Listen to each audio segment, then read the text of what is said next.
Hi everyone, welcome to join to learn. ಇವತ್ತಿನ ಒಂದು ಸೆಷನ್ನಲ್ಲಿ ಕೃಷಿ ಅಧಿಕಾರಿ ಮತ್ತು ಸಹಾಯಕ ಕೃಷಿ ಅಧಿಕಾರಿ ಹುದ್ದೆಗಳ ಪರೀಕ್ಷಾ ತಯಾರಿ 2025 ಇದರ ಭಾಗವಾಗಿ ಕೃಷಿ ವಿಷಯಕ್ಕೆ ಸಂಬಂಧಪಟ್ಟಂತೆ ಪ್ರಮುಖ ಪ್ರಶ್ನೆಗಳನ್ನು ಕ್ಲಾಸ್ 3ನಲ್ಲಿ ಚರ್ಚೆ ಮಾಡ್ತಾ ಹೋಗೋಣ. ಕ್ಲಾಸನ್ನು ಸ್ಟಾರ್ಟ್ ಮಾಡೋಕ್ಕಿಂತ ಮುಂಚೆ ಒಂದು ಸ್ಮಾಲ್ ಮತ್ತು ಇಂಪಾರ್ಟೆಂಟ್ ಇನ್ಫಾರ್ಮೇಷನ್ ಇದೆ. ಕೃಷಿ ಅಧಿಕಾರಿ ಮತ್ತು ಸಹಾಯಕ ಕೃಷಿ ಅಧಿಕಾರಿ ಹುದ್ದೆಗಳಿಗೆ ಸಂಬಂಧಪಟ್ಟಂತಹ ಒಂದು ಕೋರ್ಸ್ ಜಾಯಿನ್ ಟು ಲರ್ನ್ ಆ್ಯಪ್ನಲ್ಲಿ ಲಭ್ಯ ಇರುತ್ತೆ. ಈ ಒಂದು ಕೋರ್ಸ್ನಲ್ಲಿ ನೋಟ್ಸ್, ಟೆಸ್ಟ್ ಸಿರೀಸ್ ಮತ್ತು ಕ್ಲಾಸಸ್ಗಳು ಲಭ್ಯ ಇರುತ್ತೆ. ಜಾಯಿನ್ ಟು ಲರ್ನ್ ಆ್ಯಪನ್ನು ಡೌನ್ಲೋಡ್ ಮಾಡಿಕೊಂಡು ಒನ್ಸ್ ಈ ಕೋರ್ಸನ್ನು ಚೆಕ್ ಮಾಡಿ ಅಂತ ಹೇಳ್ತಾ ಪ್ರಥಮ ಪ್ರಶ್ನೆಯನ್ನು ನೋಡೋಣ. Which type of plough is most suitable for black cotton soil? ಆಯ್ಕೆಗಳು disc plough, mould board plough, chisel plough, subsoiler. ಸರಿಯಾದ ಉತ್ತರ ಆಯ್ಕೆ ಒಂದಾಗುತ್ತೆ. ಡಿಸ್ಕ್ ಪ್ಲೋ ಏನಿದೆ ಇದು most suitable for black cotton soil ಆಗುತ್ತೆ. ಯಾಕೆ ಮೋಸ್ಟ್ ಸೂಟೇಬಲ್ ಆಗುತ್ತೆ ಅಂತ ಕೇಳಿದ್ರೆ, disc plough are effective in sticky soil. So black cotton soil ಏನಿರುತ್ತೆ ಅದು ಕೂಡ ಸ್ಟಿಕ್ಕಿ ಇರೋದ್ರಿಂದ ಡಿಸ್ಕ್ ಪ್ಲೋಸ್ ಏನಿರುತ್ತೆ effective in sticky soils like black cotton, because their disc can cut, lift and invert soil without clogging. ಈ ಒಂದು ಪ್ಲೋದು disc ಏನಿರುತ್ತೆ cut, lift and invert the soil without clogging. ಹಾಗಾಗಿ most suitable for black cotton soil ಆಗುತ್ತೆ disc plough. Mould board plough ಏನಾಗುತ್ತೆ, may fail in such soil due to stickiness. ಈ stickiness ಇರೋದ್ರಿಂದ ಇಲ್ಲಿ ಮೌಲ್ಡ್ ಬೋರ್ಡ್ ಫ್ಲೋ ಏನಾಗುತ್ತೆ fail ಆಗುತ್ತೆ. The disc plough is also useful for breaking hard pan. Hard ಪ್ಯಾನ್ಗಳನ್ನು break ಮಾಡೋಕ್ಕೂ ಕೂಡ ಈ ಒಂದು ಡಿಸ್ಕ್ ಪ್ಲೋವನ್ನು ಯೂಸ್ ಮಾಡ್ತೀವಿ. And managing stubbles. Its versatility makes it a key implement in agriculture engineering for semi-arid and clay-rich regions. ಮುಂದಿನ ಪ್ರಶ್ನೆ, the horsepower required for a tractor depends primarily on. ಆಯ್ಕೆಗಳು length of the field, type of crop grown, size of implements and soil condition, amount of rainfall. ಸರಿಯಾದ ಉತ್ತರ ಆಯ್ಕೆ 3 ಆಗುತ್ತೆ. Horse power required for a tractor depends primarily on size of implements and soil condition.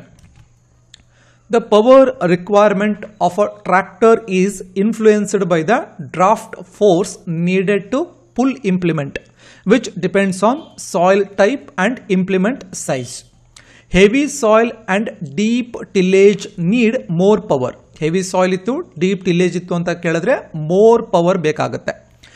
And another side lighter soil and shallow operation need less power. So rainfall directly affect soil condition but not directly horse power. So rainfall ಏನು ಮಾಡುತ್ತೆ directly, so affect ಏನು ಮಾಡುತ್ತೆ indirectly affect soil condition but not directly horse power. Agricultural engineers calculate draft into speed to estimate horsepower requirement. So ನಿಮಗೆ agricultural ಇಂಜಿನಿಯರಿಂಗ್ನಲ್ಲಿ ಇಂತಹ ಪ್ರಶ್ನೆಗಳನ್ನು ನಿಮ್ಮ ಎಕ್ಸಾಮ್ನಲ್ಲಿ ಕೇಳ್ತಾರೆ. Next question, which irrigation method has the highest water use efficiency? ನಮಗೆಲ್ಲರಿಗೂ ಗೊತ್ತಿರುತ್ತೆ answer. ಆಯ್ಕೆಗಳು flood irrigation, sprinkler irrigation, drip irrigation, furrow irrigation. ಸರಿಯಾದ ಉತ್ತರ ಆಯ್ಕೆ 3 ಆಗುತ್ತೆ. ಹನಿ ನೀರಾವರಿ ಪದ್ಧತಿ ಡ್ರಿಪ್ ಇರಿಗೇಷನ್ ಸಿಸ್ಟಮ್ ಏನಿದೆ ಹೈಯೆಸ್ಟ್ ವಾಟರ್ ಯೂಸ್ ಎಫಿಷಿಯನ್ಸಿಯನ್ನು ಹೊಂದಿರುತ್ತೆ. ಈ ಡ್ರಿಪ್ ಇರಿಗೇಷನ್ ಸಿಸ್ಟಮ್ನಲ್ಲಿ ನಾವೇನು ಮಾಡ್ತೀವಿ ಅಂತ ಕೇಳಿದ್ರೆ ವಾಟರನ್ನು ಡೈರೆಕ್ಟ್ಲಿ ರೂಟ್ ಝೋನ್ಗೆ ಕೊಡ್ತೀವಿ, ಡೆಲಿವರ್ ಮಾಡ್ತೀವಿ. ಸೊ ಈ ಮೂಲಕ minimising the evaporation and run of losses. Run of losses ಅಂತಂದರೆ ನೀರನ್ನು ಹರಿಸಿದಾಗ ಅಥವಾ ನೀರನ್ನು ಹಾಯಿಸಿದಾಗ ಆ ಮೂಲಕ ನೀರೇನು ವೇಸ್ಟ್ ಆಗುತ್ತೆ, ಎಕ್ಸಸ್ ನೀರೇನು ವೇಸ್ಟ್ ಆಗುತ್ತೆ ಅದು ಕಮ್ಮಿ ಆಗುತ್ತೆ. ಬಿಕಾಸ್ ಇಲ್ಲಿ ಡೈರೆಕ್ಟ್ಲಿ ನಾವು ರೂಟ್ ಝೋನ್ಗೆ ನೀರನ್ನು ಕೊಡೋದ್ರಿಂದ ಎವಾಪರೇಷನ್ ಕೂಡ ಕಮ್ಮಿ ಇರುತ್ತೆ, ರನ್ ಆಫ್ ಲಾಸಸ್ ಕೂಡ ಕಮ್ಮಿ ಇರುತ್ತೆ. ಸೊ ಇದರ ಒಂದು efficiency can reach up to 90 to 95% ಎಫಿಷಿಯನ್ಸಿಗೆ ರೀಚ್ ಆಗುತ್ತೆ. The highest among irrigation system. It conserve water and fertiliser while enhancing crop yield. So initial cost even though high ಇದ್ರೂ ಕೂಡ its benefits are more, especially water scarce regions, ಅಂದರೆ water ಎಲ್ಲಿ ಕಮ್ಮಿ ಇರುತ್ತೆ ಅಂತ ರೀಸನ್ಸ್ನಲ್ಲಿ ಈ ಒಂದು ಸಿಸ್ಟಮ್ ಬಹಳಷ್ಟು ಎಫೆಕ್ಟನ್ನು ಹೊಂದಿರುತ್ತೆ. ಮುಂದಿನ ಪ್ರಶ್ನೆ, in combine harvesters the function of the reel is to. ಆಯ್ಕೆಗಳು cut the crop, feed the crop into cutter bar, thresh the grains, clean the grains. ಸರಿಯಾದ ಉತ್ತರ ಆಯ್ಕೆ 2 ಆಗುತ್ತೆ. So in combine harvester the function of the reel is feed the crop into the cutter bar. The reel guides standing crops towards the cutter bar for efficient cutting. Without it, crops may bend away, reducing harvesting efficiency. The cutter bar cuts the threshing unit and separate the grain. Cutter bar ಏನು ಮಾಡುತ್ತೆ, threshing unit ಅನ್ನು separate ಮಾಡುತ್ತೆ from grain ಇಂದ. So grain ಇಂದ separate ಮಾಡುತ್ತೆ and cleaning the system removes the impurity. Each unit of the combine has a specific engineering function. Reel speed must be slightly faster than ground speed for smoother operation. ಮುಂದಿನ ಪ್ರಶ್ನೆ, the optimum moisture content for safe storage of wheat is around. So ನಾವು wheatನ್ನು safe ಆಗಿ store ಮಾಡಬೇಕು to avoid the any fungal attack ಇಂದ avoid ಮಾಡಬೇಕು ಅಂತ ಕೇಳಿದ್ರೆ ಎಷ್ಟು ಒಂದು ಮಾಯಿಶ್ಚರ್ ಕಂಟೆಂಟ್ ಅಲ್ಲಿ ಸ್ಟೋರ್ ಮಾಡಬೇಕು ಅಂತ ಕೇಳಿದ್ರೆ ಆಯ್ಕೆಗಳು 10 to 11%, 12 to 13%, 15 to 16%, 18 to 20%. ಸರಿಯಾದ ಉತ್ತರ ಆಯ್ಕೆ 2 ಆಗುತ್ತೆ. So optimum moisture content for safe storage of wheat is around 12 to 13%. 12ರಿಂದ 13% ನಷ್ಟು ಒಂದು ಮಾಯಿಶ್ಚರ್ ಕಂಟೆಂಟ್ ನಲ್ಲಿ ಸ್ಟೋರ್ ಮಾಡಬೇಕಾಗುತ್ತೆ. Moisture content in grains determines their storability. For wheat, safe storage requires around 12 to 13% moisture to prevent fungal growth. Fungal growth na prevent ಮಾಡಬೇಕು ಅಂತ ಕೇಳಿದ್ರೆ ಈ ಒಂದು 12 to 13% moisture condition ಅಲ್ಲಿ ಸ್ಟೋರ್ ಮಾಡಬೇಕಾಗುತ್ತೆ. Higher moisture leads to heating and spoilage. Higher moisture ಇಂದ heat ಆಗುತ್ತೆ ಮತ್ತು spoilage ಆಗುತ್ತೆ. Engineering grain storage structures like silos and godowns are designed with this factor in mind. ಮುಂದಿನ ಪ್ರಶ್ನೆ, in a centrifugal pump water is lifted due to. ಹೆಸರೇ ಹೇಳುತ್ತೆ, in a centrifugal pump water is lifted due to. ಆಯ್ಕೆಗಳು atmospheric pressure, centrifugal force, vacuum created by piston, gravity. ಸರಿಯಾದ ಉತ್ತರ ಆಯ್ಕೆ 2 ಆಗುತ್ತೆ, due to centrifugal force. Centrifugal pumps use rotating impellers to impart velocity to water, so converting it into pressure head. This principle of centrifugal force makes them efficient for irrigation and drainage. Unlike reciprocating pumps, they provide continuous discharge with fewer mechanical complications. Agricultural engineering often applies such pumps for well irrigation. Their design and efficiency are vital for energy conservation. Next question, which renewable energy device is commonly used in rural farms for pumping water? ಆಯ್ಕೆಗಳು biogas plant, solar pump, wind mill pump. ಆಯ್ಕೆ 4 ನೋಡಿ, both B and C.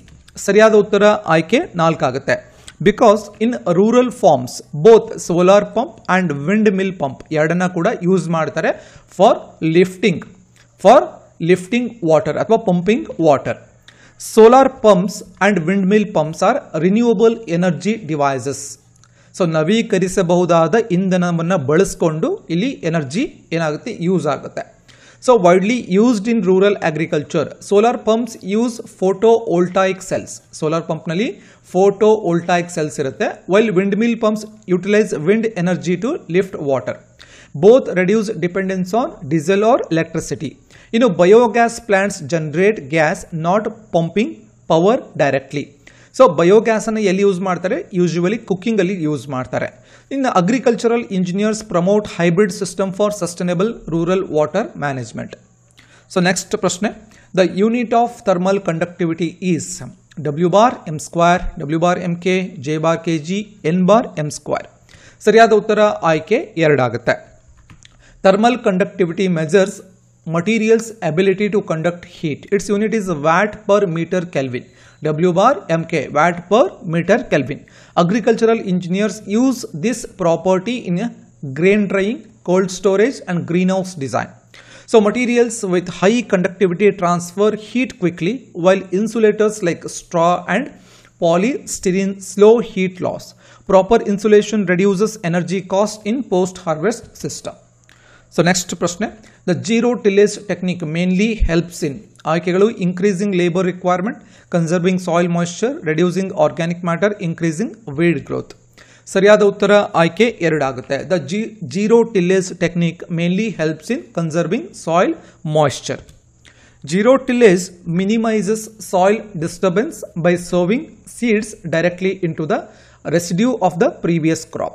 ಏನು ಮಾಡ್ತೀವಿ, zero tillage ನಲ್ಲಿ minimises soil disturbance by sowing seeds directly into the residue of the previous crop.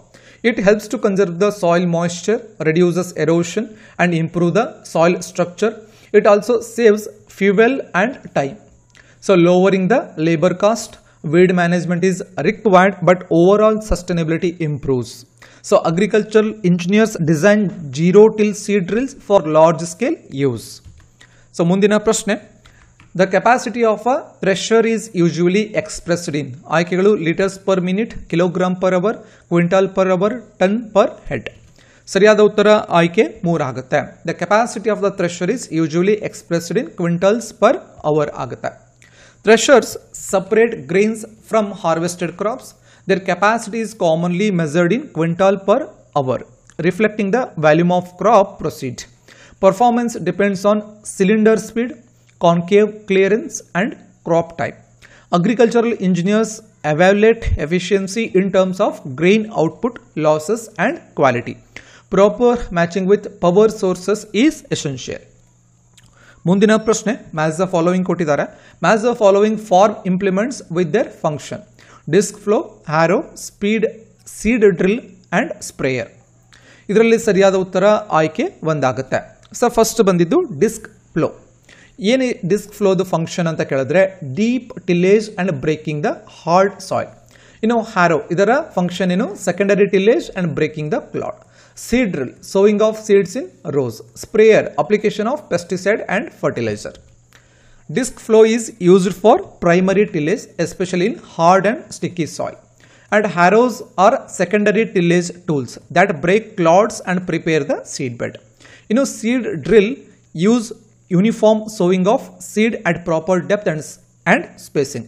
Sprayer ಇದಕ್ಕೆ use ಮಾಡ್ತೀವಿ, pest ಮತ್ತು nutrient management ನಲ್ಲಿ spray ಮಾಡೋಕೆ ಯೂಸ್ ಮಾಡ್ತೀವಿ. ಸೊ ಮುಂದಿನ ಪ್ರಶ್ನೆ, match the following irrigation methods with their feature. So drip irrigation, sprinkler irrigation, flood irrigation, furrow irrigation. So drip irrigation ಇದು highest water use efficiency ಇರುತ್ತೆ. ಹಾಗೆ ಸ್ಪ್ರಿಂಕ್ಲರ್ ಇರಿಗೇಷನ್ ಇದು suitable for sandy soil and undulating land. ಇನ್ನು flood irrigation ಇದು low efficiency, high water loss. ಇನ್ನು furrow irrigation commonly used in rho crops like maize and cotton. So ಆಯ್ಕೆ 1 ಸರಿಯಾದ ಉತ್ತರ ಆಗುತ್ತೆ. Drip irrigation delivers water at the root zone with the highest efficiency. Sprinklers mimic rainfall, are suitable for sandy soil and irregular field. Flood irrigation is traditional but wasteful due to evaporation and runoff. Furrow irrigation saves the water compared to flooding and is widely used in row crops. Agricultural engineering emphasizes efficient irrigation designs. So ಇವಿಷ್ಟು ಇವತ್ತಿನ ಕ್ಲಾಸ್ನ discussion ಆಗಿರುತ್ತೆ.